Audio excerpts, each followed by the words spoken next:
Now it is my pleasure to introduce Michelle. I absolutely love this woman. She tells it how it is, and I cannot wait to hear what she has to say. So, Michelle, come on up.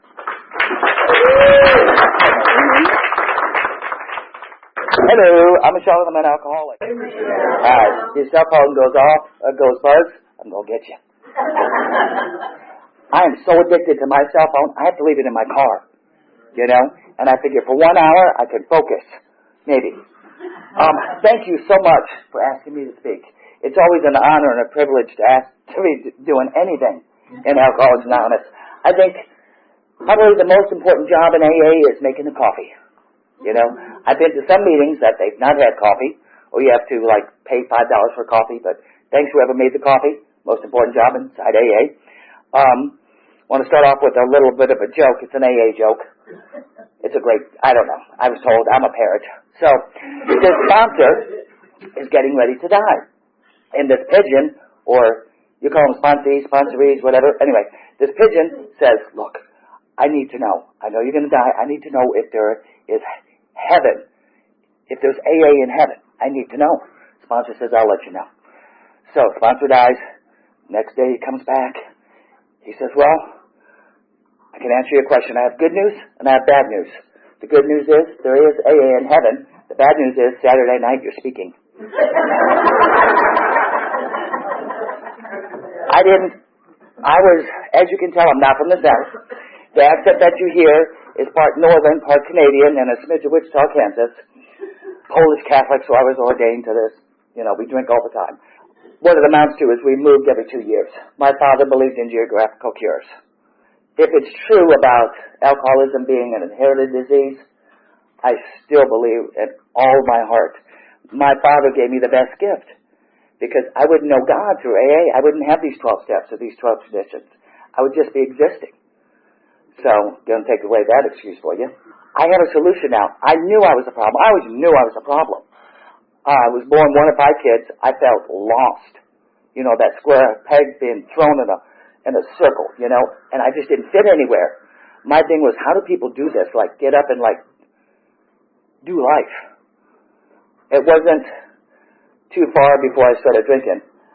My sobriety date is November 17th, 1986. I know. Me too. I had no idea. I came here. I have one sobriety date, by the grace of a loving God. And it's my only one I need. When we pass out the chips, I say to myself, do you want to, they say, do you want a white chip? So I, no, one was enough. One was enough.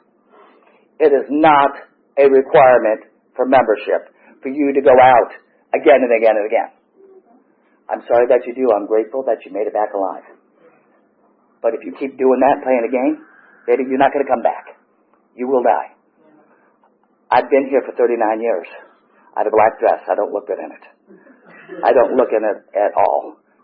I would rather go to one of our funerals in AA, people who have passed on to glory. That means they passed away sober, and it's a party if you've ever been. It's a great party to remember when. But I'm 61 years old and I'm standing here going, I have 39 years of sobriety. How did this happen? I went to my sponsor. And I used my sponsor. And she says, well, you didn't drink and you're not dead. That's how you get it. Last Saturday, we made the trek up to LJ. That's where my sponsor is. And we helped her celebrate 53 years of sobriety. I had to look at that chip. It had an L on it. It has an L on a chip. And I'm like, holy crap. Maybe you can do it too. Just don't drink it, don't die. I remember the first time that I drank. And I remember the last time that I drank. Boone's Farm Wine. The alcohol of middle schoolers. But I drank way before that. So I remember a girl in the neighborhood. We went somewhere and we were drinking, and it was Tickle Me Pink or Strawberry Hill or whatever. And I remember cracking it open, and I remember taking a big old swig. See, I can sound Southern. Swig. Big old swig. Something happened. I mean, alcohol went over my tongue into my system. It was like, bam! I put 10 foot tall and bulletproof. It was like alcohol reached in, scratched that itch, and I was able to breathe. My next thought was, give me some more. And there never seemed to be enough. It was like, my only thought was, what do I need to do? Who do I need to screw over? Just let me know. There never was enough. And that's what I did. I did other things too. We're going to call it Avon. Avon and Mary Kay. But we'll get back to it. But I just drank all through middle school. I went to my 30th class reunion a while back. I wanted to meet the people I went to high school with. I'd never met them, And I drank all through high school, and I dealt in Mary Kay and Avon Cosmetics a lot. So I remember graduating high school. I had the diploma, but I don't remember it. It was a blackout. I was just a blackout drinker. That's just what we did. And my parents always had alcohol in the house. So, of course, like we all do, add water to Jack Daniels But in high school, what I noticed was I would go to, there was a place, I grew up in Gwinnett County. There was a place called the Promised Land. And it didn't matter how old you were. All you had to do was slip them a 20, and you could get anything you wanted. That's what I did in high school. I drunk drive. That's my favorite sport. That's exactly what I did. I hit, in Lilburn, there's a highway, and I hit the same telephone pole within the 6 months period. And I totaled out 2 cars hitting the same telephone pole right in front of McDonald's. And still didn't think there was a problem, It was that I used to get drunk and do other things and then race on the streets. And I thought that tickets, when you got tickets, they came in and cost her. Like speeding, reckless driving, looting, or hitting a DeKalb County police officer. They really don't like when you do that. They really don't like it. I don't know if I did it or not. I mean, it became normal to just drink and wind up a couple days later, and end up this place and end up that place. I did try Shine one time. That was the problem. See, I just, it was that jar. It was clear. I didn't understand. That was the problem. By the time I graduated high school, the way I drank was, I got a fifth of whatever it was, took off the top and threw away the top. I don't understand the top thing. I still don't understand that. And I just drank. Strange series of events. I don't remember anything from the time I was 17 to the time God rendered me sober. God rendered me sober. I did not say, one day I'm just going to stop drinking, we're all going to get to AA and be spiritual. If you're like me, if you're an alcoholic like me, you just fall through the freaking doors. If you're not dead, I tried prison, good drugs in prison. But you just kind of fall through the doors. This is it. This is the last house on the block. If I pick up today, I will die, and I will die alone, and I can't take any of you with me. This is a disease of denial. It's the only one I know of that says I don't have it. I came in through the doors of AA, and I don't know how long I lived on the streets. It was cold, and then it was hot, and then it was cold. And strange series of events, I ended up at my folks' house. Now, with good right, I was an alcoholic, tornado through people's lives, garden variety. I was not welcomed in my folks' house for a long, long time. I did a lot of damage. With my siblings as well. A lot of emotional, spiritual, and physical. Believe it or not, I was not a 9 to 5 cocktail drinker. So one of my period of time was I would take a bath in a sink and go to a bar and pick up whatever it was. Didn't matter if it was a man or a woman, it didn't matter. And take it home, and when they passed out, I'd rip it off. Pawn off. You knew what you picked up when you picked me up in the bar. It is your fault. Nothing was my responsibility. Isn't that funny? I didn't say to myself, when I grow up, I want to live underneath a bridge in Atlanta. I want to be an alcoholic. This is what I want in my life. I came from the right tracks. My mother was a good Catholic, grandmother, a good Catholic, You just don't do these things, Went to confession a lot and lied my ass off. Whatever. Hail Mary, full of grace, whatever. Say whatever. It just didn't make any sense. Nothing made sense. So I just drank and drank and drank. I was 22. I can't be an alcoholic. I'm a female.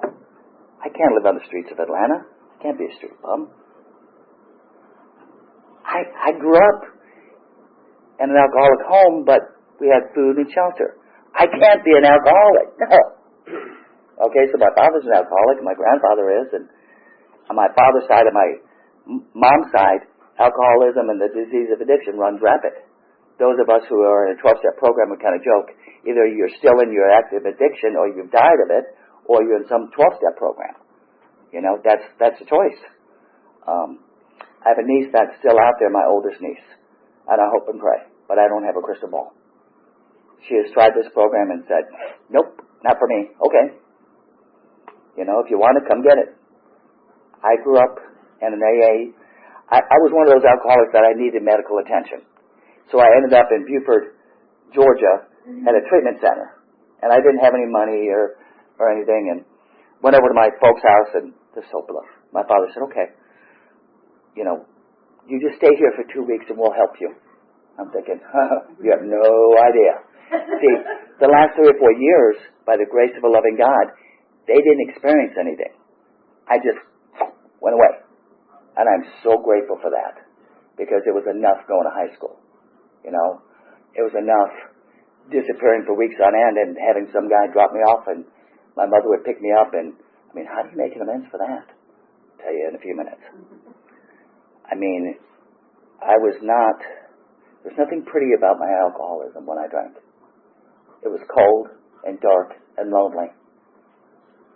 And it was nasty and dirty. When God rendered me sober, I thought I was too dirty for Alcoholics Anonymous. If you actually knew what I did when I was out there, you'd ask me to leave. Because that's what I got used to. I'm sorry, you're not allowed in this bar. You know, remember last time? No, I don't. I really don't. I mean, I was 3 years sober before I figured out I was a blackout drinker. You know, I just didn't know. I thought that this is how you drank. So I ended up over at the medical center in Beaufort, and I was walking along the walls, you know, the heel toe, because if I walked to the middle, I'd fall over. And it was like 14 or 15 days, and I figured something out. Very important. There's no handles on the inside of the doors. You couldn't get out. I didn't know. That's how long, I mean, I'd just been there, you know. First time that I had something to eat, I remember it just hurting my mouth.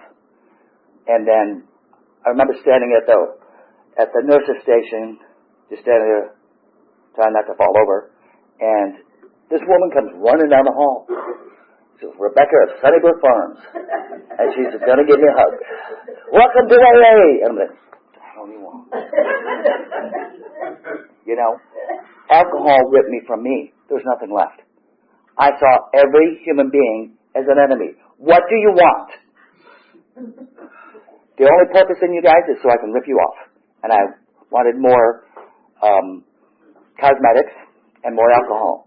There was this hole in my soul, and nothing could fill it up. It didn't matter what I did. It didn't matter what I did out there. I just walked around with this hole. So anyway, I went to this halfway house because there was no place else for me to go. And then I ended up at 8111. These women were still driving cars like Mercedes-Benz, and they had purses, and they were dressed, and they were clean. I just thought that they kind of hurt their family's feelings and ended up in AA. And they just didn't know how to drink. That's how they were there. And I just didn't, you guys aren't really alcoholics, you know. And I was going there for a couple of days, and one of the older women with pearls, she had pearls up. You know, if I hawk those right now, I'd get about $40 for them. That's how the insanity. You know, if I hawk those right now, how much can I get? The insanity of our disease. She pulled me aside after me. She said, baby, I think there's a place that you would fit a little bit better, you know, than this 8111. I said, okay. She said, there's this place called Clarkston. I'm like, okay. She says, you know, this is the bus, you know. MORTA means moving alcoholics rapidly through Atlanta. I met some of the coolest people riding the buses, you know, because you always carry your chips, make sure they're hanging so everybody can see them, you know. Oh, yeah, I'll sit next to them because they're carrying the chips, you know. But I was like 60 some odd days in the program, ended up over at Clarkston. This is when we were in Scottdale Mill. I fell through the doors in a time when there was no multiple choice. Nobody ever asked me to make the coffee. Nobody ever asked me to do anything. Because if they would have asked me, I would have said, hell no. Get away from me. If they would have said, well, you can do this, this, and this. I'm not doing shit. I'm just going to sit in the back. You know, I'm going to sit in the back and play with my, get away from me. And so, there was a Wednesday night women's meeting, and back then, if you didn't have a sponsor in the readings, they said, anybody doesn't have a sponsor, raise your hand. I was just stupid enough to raise my hand. I didn't know what one was, you know, and everybody was looking at me, and some of the women were like, so the other way. So, there was like 3 or 4 women in the corner after the meeting. You know what they were doing? They were arguing about who was going to be my sponsor. Because you remember I was fairly hip and terminally cool. 22 years old, you know? And then this one person came over and gave me a quarter and said, I lost, I'm going to be your sponsor. And I'm like, okay. And he says, when you get home, call me. Now, I was real busy. You know, newcomers are real busy. We have lots to do. You know, lots to do. And that's what I told him. I'm sorry, I don't think I'm going to have the time to call you. Turns around and looks at the group over there. She thinks I asked something of her. She thinks I actually asked her to call me. They start cracking up laughing. And I'm like, what's funny? I just didn't get it. She says, when you get home, you pick up your phone and you call me. I'm not asking you. You will do this. Oh, shit, okay. Okay. And then we all have this person, we had Justine, she's recently passed, scared the shit out of me.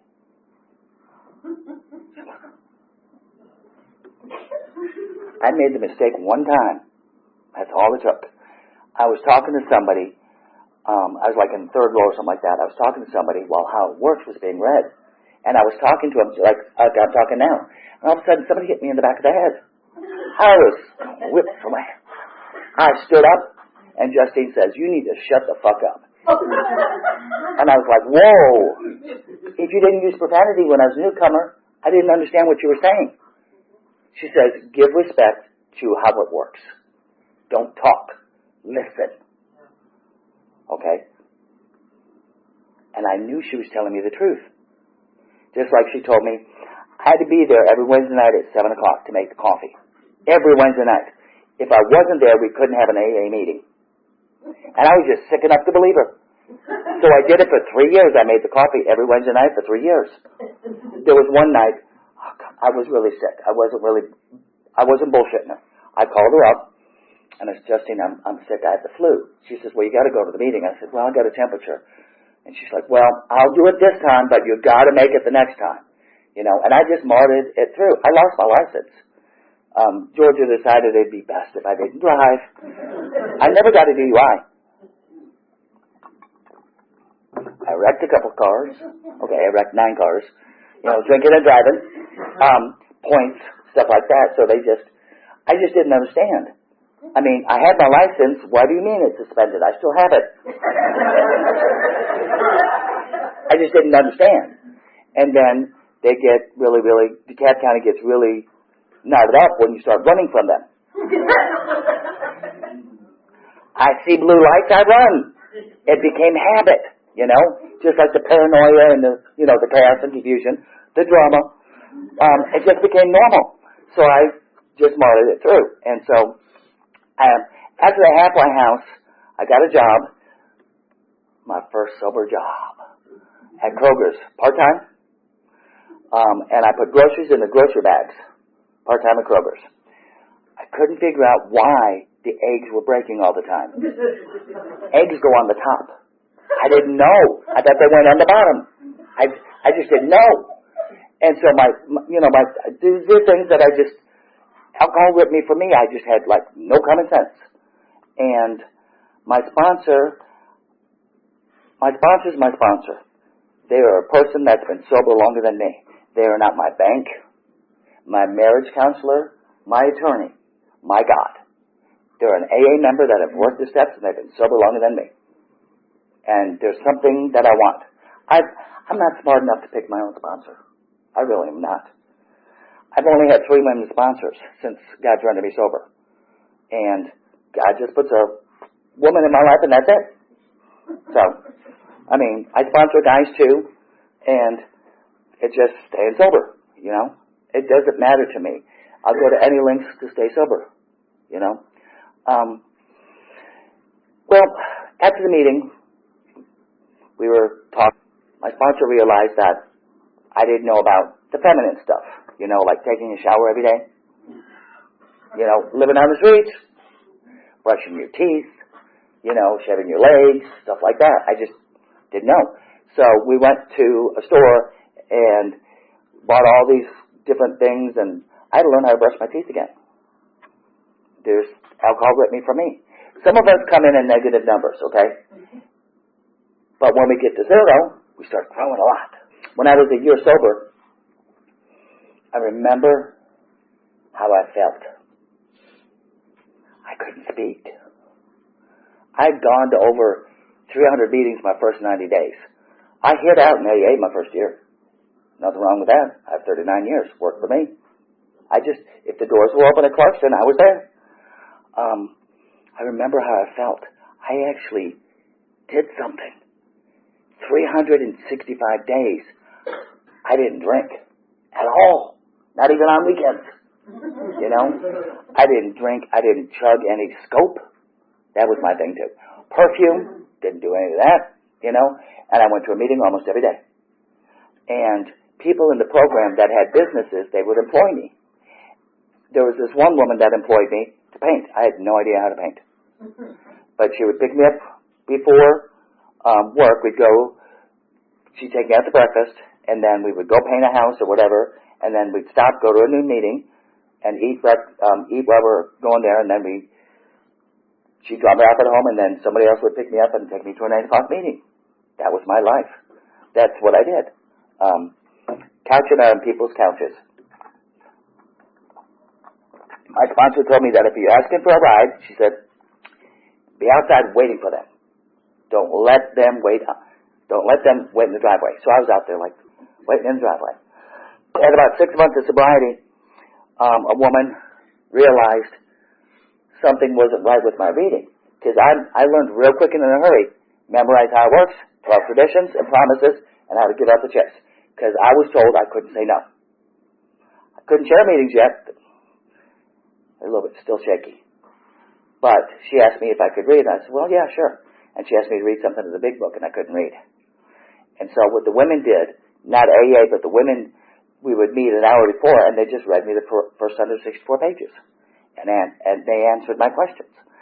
And then they told me to go over to Biscayne Thursday night at 8 o'clock and sit next to this lady named Maggie. And she will teach you how to, understand the big book a little bit more, like little snippets, instead of just a sentence at a time. And I noticed sitting in that big book study for over 4 years, she never asked me to share. I have stuff to say. And she would just, baby, your sponsor told me you're supposed to sit next to me and just shut the hell up. Okay. I was just sick enough to believe them that if I got to the meeting early, there was some kind of a meeting going on. And then afterwards, clean the ashtrays, and clean up and stuff like that, and it was free sobriety. They promised me that if I made the coffee, that I wouldn't get drunk doing it. And I believed them because I had nothing else to believe in. This God thing, I don't know. Laura T., she's one of the most spiritual women I've ever met. She's passed on to glory. She taught me about service work. And Saturday morning, we'd go over to Clarkston, we'd clean the toilets and clean Clarkston. That's what we did. And then we stayed for the meeting. That's what we did. And I was cleaning the toilet one time, and she's like, walking by, so how's your God? I'm like, who? Come on, living on the streets, there's not a lot of time other than, God help me. In the porcelain God, if there was something there. So she said, okay, we're going to talk to your God. I'm like, oh, crap, okay. Okay. So she got down on her knees next to me, and I'm like, okay. and the room seemed real big, and it seemed like huge. And then she started talking to this God thing, and all of a sudden the room started getting warm, and I felt like something was listening, you know? And that was my first experience.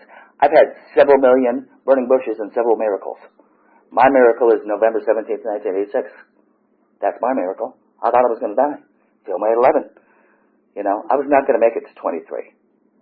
You know, woman wrapped around telephone pole. You know, we watch the news. I had no idea. At 2.5 years of sobriety, I thought about killing myself every day.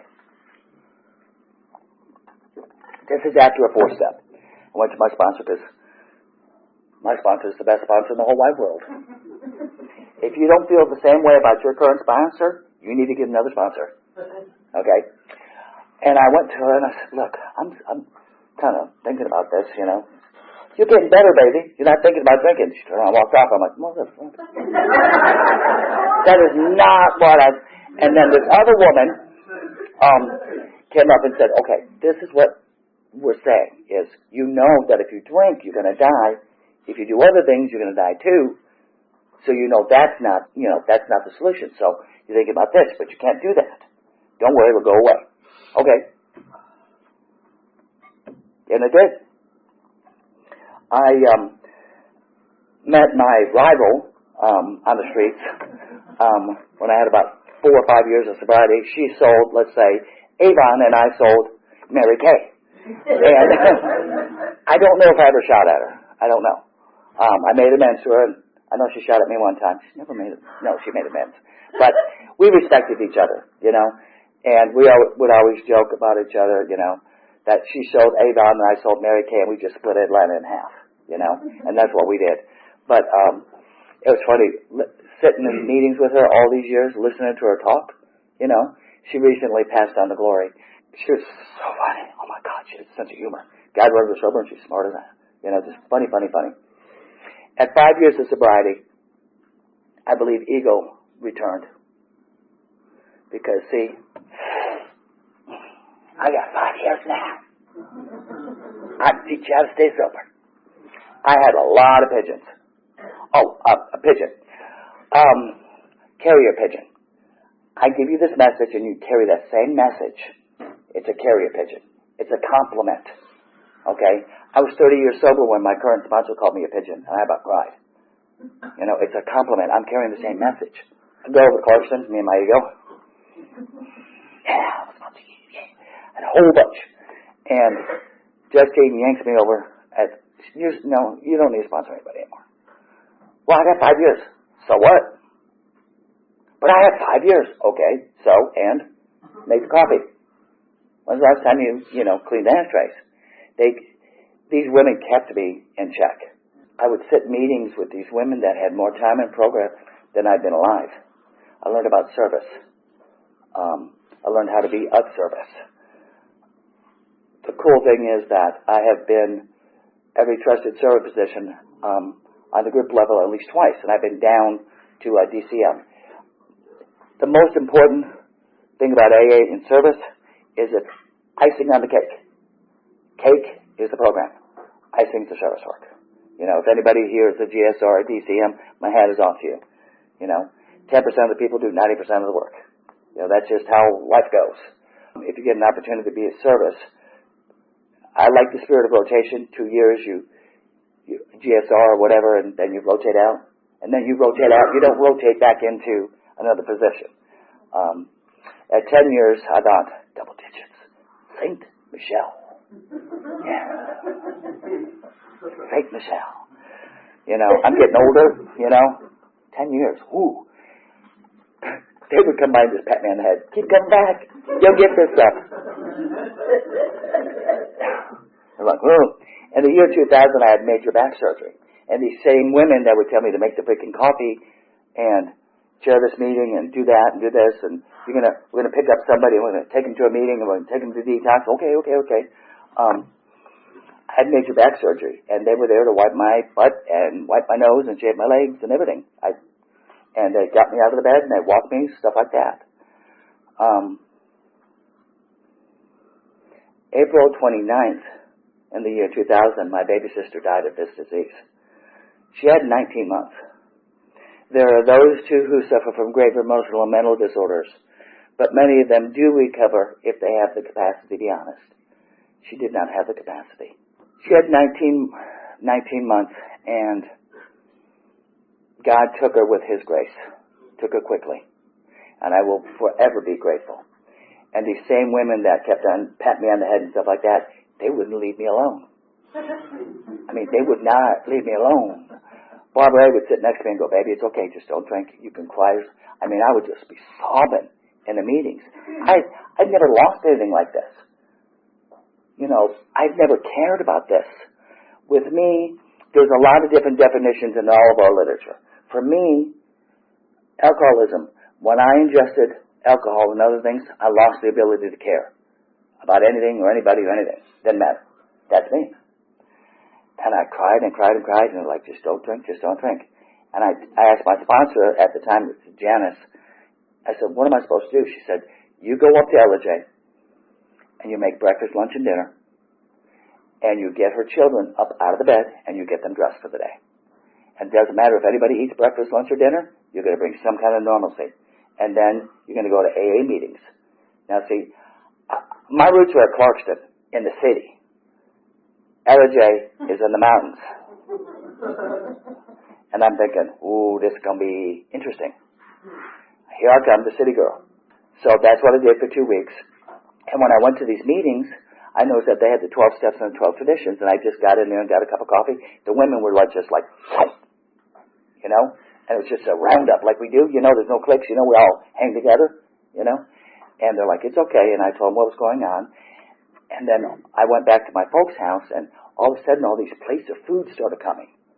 And just plates and plates of food and flowers from AA members. And I kept on answering the door. I mean, it's, the women in the fellowship in AA, but the women in the fellowship here. And these cards kept on coming in. These flowers kept on coming. And my mother's like, I can't answer the door anymore. I said, Mom, I'll do it. And she said, well, who's that from? Oh, it's from somebody in the program that knew Chris. Oh, it's somebody in the program that knew Chris. She knew a lot of people. Yes, she did. You know, my mother asked me that question. We were sitting up one night drinking coffee, and she said, why did your sister die of this disease and you are sober? I paused. Is that thing about God doing for us what we cannot do for ourselves? I said, I don't know. When I get to heaven, I'm going to have to ask God. I didn't say that. You know what I mean? It's like some things that I say and do. That was my first, like, oh my God. I sounded wise, but it wasn't me. You know? And I was just sitting. It's like, okay, now I understand. There are so many things. I was a year and a half sober, and I was sitting over at Clarkston, and this one woman got up and got a white chip. This is how confused I was. And I looked, wait a minute. She had 7 years. And I looked at Barbara and I said, you can drink again? And then Justine hit me in the back of the head. She said, no, if you drink, you will die. Okay. I sat back down. And then I was told to get up and go over there and hug her and tell her that I'm glad she made it back alive. Some of the people that I've gone to funerals, I thought that they worked the program better than me. Just go out the doors and die. You know? One blew the brains out. But one thing that I've always noticed is they stopped going to meetings. You know? Did you go to a meeting the day that you drank? No? I learned from them. And every time that I see somebody pick up a white chip that has come back in, I look in their eyes and I see death. Just a little bit grayer. Just a little bit grayer. A little bit grayer. One of my classmates, we came in about the same amount of time. She was for Savannah, and she hadn't gone to meetings in about a month or so. She hadn't called her sponsor. And she took off all of her clothes and swam in the ocean, and I never found her body. I don't know. This is the only path that I know. I thought, okay, I'm going to be an old-timer, 20 years or plus, you know? And it came and went, and I was like, oh, crap, okay, this is cool. I had foot surgery in 2015, a little bit more, and the back surgery, and then about a year and a half ago I had shoulder surgery. They actually opened up my back. I cracked 3 vertebrae, and I slipped some discs, and I don't believe aspirin would have worked. And I didn't want to be awake for the surgery, okay? But my sponsor and I wrote down the sheet, I'm taking this medicine because I need it, not because I want to, and just like the foot surgery, when they took off my big toe and put it back, I didn't want to be awake for that. Knocked me out, and learning how to walk again, twice in sobriety, was interesting. I decided that I was going to go to college because the women started reading me the big book. My first year, Laura T. gave me my first 12 and 12. She said, okay, now you can read the 12 and 12. And I went to step studies. I learned about the steps. So I went to college, and I liked it so much, I went to college again. Got my bachelor's, and I liked it so much, I got my master's degree. And funny, I work on cars. And then I come from a family of teachers. My sister's like, well, why don't you teach? I remember me in high school. No. I taught in Barrow County, and I retired in Barrow County High School. And, I taught at that high school, at Appalachia High School. And I still talk to my buddies. And I retired. I thought, okay, this is cool. I just retired, go to AA meetings, hang out, stuff like that. I got bored. You know that worker among workers thing? A member of society? Yeah, I got bored. So I worked for a company for a little while, turning wrenches, and I said, I'm going to teach college. So now my father told me, when I graduated from high school, he said, college just isn't for you. You need to find a man. You need to get married, have babies, and be a housewife. I'm thinking, no. So I teach college. And it's pretty cool because I'm the least likely person to ever teach college. And I teach students who are just like me. And that's what's so cool, I learned that I learn differently. I have dyslexia, and I have a couple other learning disabilities. And a while back, we came out with, I know that they have some in the back. It is a big book, but it's in plain print, and it's big enough where I can read it. And all of our literature is on PDF. I'll hook you up. But all of our literature is on PDF file. You can read it. But when they printed that up, I was like, oh my God, this is wonderful. I mean, it's in big print, and I can read it, and it's wider. It's like bigger than the older alcoholic. And I was like, why didn't they have that when God wanted to be sober? Well, then I would have missed the miracle of these women reading me the big book. So it came when it came, I have a bucket list that my sponsor told me to make a bucket list. So my bucket list was to be an old-timer. And my bucket list was to go to our state office down in Macon. You gotta go. You have got to go to our state office. They have a room that's an archives room, and it's temperature control, and you have to wear white gloves and a mask. And you can see, if you're into history, it is so cool to be there. I've always been of service. I've always had a trusted servant position. Kind of looking for a prison meeting, to go to, because I've always been jail meeting or prison meetings. The first time that I went to one, I was afraid that they might keep me. I just wasn't quite sure, Wasn't quite sure. There could have been, that. And before I retired from teaching, I taught down in Warner Robins, Middle Georgia. And I was teaching for a college, but I was contracted to the Georgia Department of Corrections. And they were residents. I was always called an inmate, but we were supposed to call them residents now that are getting ready to be released. And I taught them automotive. So that was pretty cool, too. But now, teaching at a private college, it's interesting. I had no idea. I mean, I got married, got divorced, 9 years of marriage. I wish it would have worked out after a couple 4 steps. My first couple 4 steps were pages and books, and now the longer that I stay sober, the shorter they get. I mean, there's no and, if, but, well, cause, and condition. I've only done the 4-step out of the big book.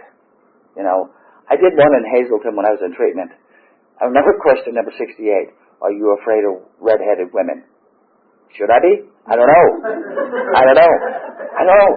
I mean, when I sat down for my first 4-step, it's like, my sponsor said, okay, this is what we're going to do. And this, okay, who you pissed off at? I'm like, ooh, this is cool. What'd they do? Ooh, I like this stuff. This is real good. And then I had to turn it, and what's my part in it. My sponsor helps me see my part in it, because sometimes I can't see my part in it, you know. My mother passed away from cancer in 2016. I'd done that living amends, you know, gone over there once a week, you know, taking her shopping. God, I hate the malls, but I was trying to be a good daughter. Just like trying to be a good sister, an aunt, a great aunt now, and a great aunt. Oh, God, I'm old. Okay. I was hanging out with my great grandniece, and she was like, God, you're so cool. I'm like, no, I'm so old. You know, but it's pretty cool. I mean, they asked me, age appropriate, all my nieces and nephews and all my relatives, depending on the age appropriate, you know. Some of them know, some of them have sat and heard my story. Others, they know, you know. But I was wondered in the back of my mind, you know, have I done everything on my side of the street with my mother? I mean, there was that 2 weeks there that disappeared. You know, it's not like I was all powerful, but I know I broke my mother's heart. I might have even popped a hole or two in her soul. And I always wondered if she truly had forgiven me. Have I done everything? You know, because now we're just hanging out, you know. And I laid in the bed with her, and she told me to roll her over, so we rolled her over. And she told me that when I had about 15 or 16 years of sobriety, that she forgave me. And that she patted me on the leg and she, Mama just loves you so much, and I'm so proud of you. You've been sober all this time, which is pretty cool. And she left, and that was the end of the sentence. She got diagnosed, and 5 weeks later she was gone, and I'm grateful. She didn't suffer. And the people in AA, again, surrounded me. It's okay, just don't drink. You don't have to be pissed at God. I'm not pissed. I wasn't mad at God. I was relieved, because I've known people that have had lung cancer and just, you know, have suffered. And my auntie, she passed away last year, and I was able to be there the last week or so. She decided that she wanted to pass away at home. So my brother and I did the midnight shift. And I've been around AAers that have taken their last breath, but this was different. This was my auntie, you know, the cool aunt, you know. When my mother and I weren't oil and vinegar, I'd hang out with my auntie, you know. She knows how to leave a room. She didn't suffer at all. And I'm so grateful to God that she didn't suffer. You know, she just breathed in and breathed out, and that was it. And her body got cold, and I kissed her forehead. And we're going to bury her next to my mom, because she said, I want to be buried next to my sister. I'm like, cool. You know, I go up there for Thanksgiving. This last Thanksgiving, I decided to do something totally different. Brought a rake and some seeds and stuff like that. Decided to spruce up my mom and my sister's grave, you know. And it wasn't like, oh, it was just I wanted to spend time with them. I never imagined that I would care about anybody or anything. I never thought that I would be a teacher, an educator. Oh, my God. You know, I have a driver's license that's really mine, not yours, but mine. I have a checkbook, and I have credit cards that are mine, not yours. And I have checks that are actually mine, and all of them have the same address. And I'm like, wow. And it's been that way for a while. And I don't write checks unless I have money. And I'm legit, you know, and I actually bought a car and I had like credit. My credit. Not yours, my credit. And I actually signed on the dotted line. I didn't sign your name, signed my name. And they gave me this car. And now that I'm oldish, that's what we're calling it, oldish. I'm 61. I actually have pretty good insurance. And I sponsor women who have been sober a long time. One of them just celebrated 30. She came in when she was 20, you know. If you're sitting here and you're thinking, you know, one white chip, yeah, you can do it. Sponsor did it. She's got 53 years. She's got an honor chip, you know. I had no idea. I mean, I have shelter and food, don't get me wrong. I had no idea that I could have this life. I sit in meetings and I listen to people, AA gave me back this, AA gave me back that, and I'm thinking, that's just beyond my comprehension. Because before AA, I didn't have a life. AA gave me one. This is my life. I like how God's got a sense of humor, but I like how God's planning it out. And I had no idea. I hope and I wish and I pray that if you're new in AA, that you come here, you get your cup of coffee, and you sit down, and don't let anybody take your seat, not even you. And I hope that AA has been as good to you as it has been to me. And it has been so good. I actually have a soul today. I actually care about things. I have a friend, a dear friend, he's going through something, and just being able to sit there and be trusted. I have another friend, she's going through knee surgery. She asked me, hey, could you come over and hang out? I'm like, me? I mean, people want me around now. It's like, okay, now what do you want me to do? Now, just taking care of them. I had no idea. And my sponsor keeps telling me, the best is yet to come. I mean, the promises have already come true. They've already folded in. They're already part of my soul. Rick and I were cracking up. Our whole attitude and outlook upon life will change. Yeah. They just don't tell me how many times it does. It does a lot. It does so much. In closing, I can't wait. I mean, I only have 39 years. And just to sit there and watch this woman with 53 years, I have no idea what she said, but the honesty and the rolling up of the sleeves, and just the talking from the soul. One alcoholic talking to another. That's what it's all about. My home group is BBC. It's Bell, Book, and Candle. It's an old group. The bell, we used to go outside and ring the bell. Everybody was outside smoking. We used to smoke in meetings, by the way. The two non-smokers were over there in the corner, and the fans would blow that way. And we always took our topic from the big book, and it was a candlelight meeting. But I'm changing home groups. I like to be a member of a home group, because I had a home bar, had a home group that tries to follow the traditions. I think I found one here. It is Bridge Builders. It's like 11 o'clock, and then Saturday and Sunday, it's at 11:30. What I get excited is, especially Sundays, you gotta come. The stack of papers here that are people that are mandated is so tall, and it's so freaking awesome. I mean, it is just awesome. But thank you so much again for listening. Thank you. Thanks.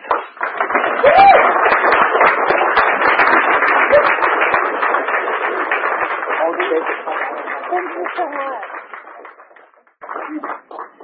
Do y'all not love that woman? First I slept and then I crept to a hope-filled dream. You rescued me, and finally,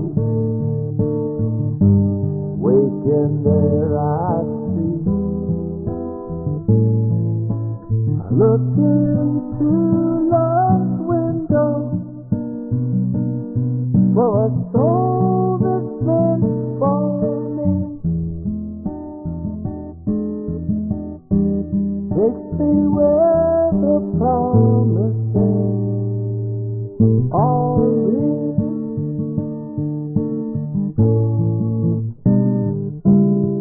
Sometimes quickly, sometimes slow, we get just what we need.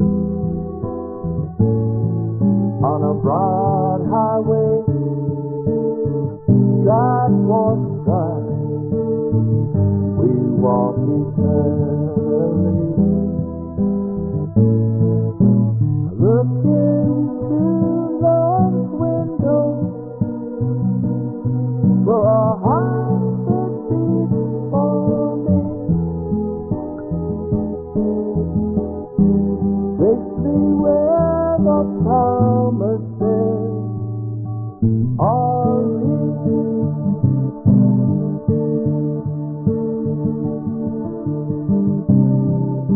And I always long for something that sets me free.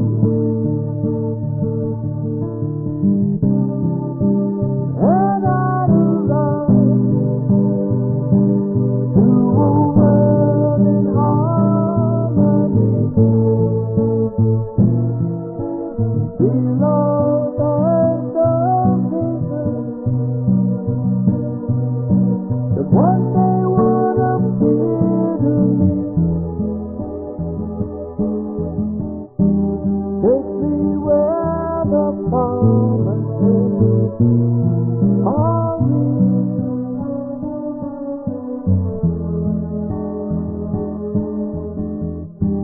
Take me where the promised land.